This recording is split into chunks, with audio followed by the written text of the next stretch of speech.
Hello friend, आज हम tab block के बारे में बात करेंगे। TAB block means trans abdominal plane block. इस ब्लॉक में T10 से L1 तक का जो इनर्वेशन होता है वो ब्लॉक होता है। ये लोअर एब्डोमिनल सर्जरीज में हम इसको यूज करते हैं for post operative pain relief. First of all, take the bupivacaine injection. Load the 10 ml of bupivacaine 0.5% in 20 ml syringe. Then dilute in the 10 ml of normal saline. So it makes the total 20 ml of solution.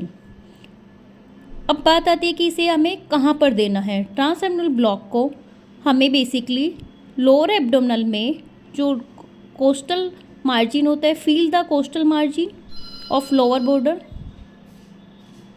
And the iliac crest. अब iliac crest और जो lower margin of coastal margin है उसे हम feel करके उसके mid point में, mid axillary line में हमें टैब ब्लॉक देना है। टैब ब्लॉक देने के लिए हमें 90 डिग्री पे ही इसको देना है, basically perpendicular to the that point.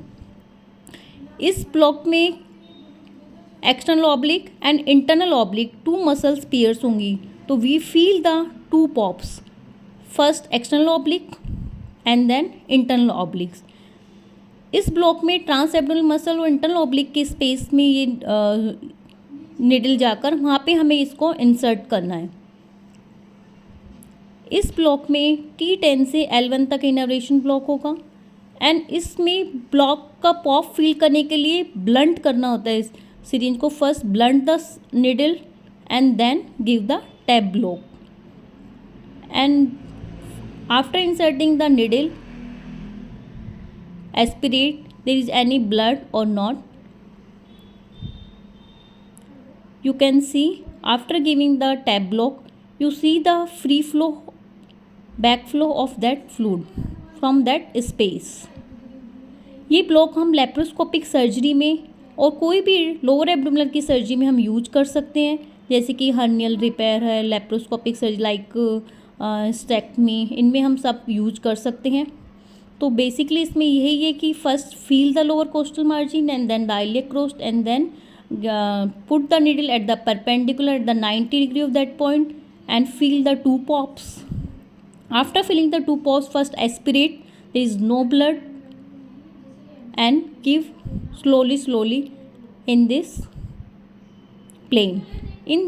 This plane is between the internal oblique and transverse abdominal muscles. And feel the 2 pops easily. So it is very easy process. You can give in your all patient, and it works very excellent in the post-operative pain relief. In our hospital setting, we give it at every surgery, and patient recovery is very well. It works very wonderful. Thank you.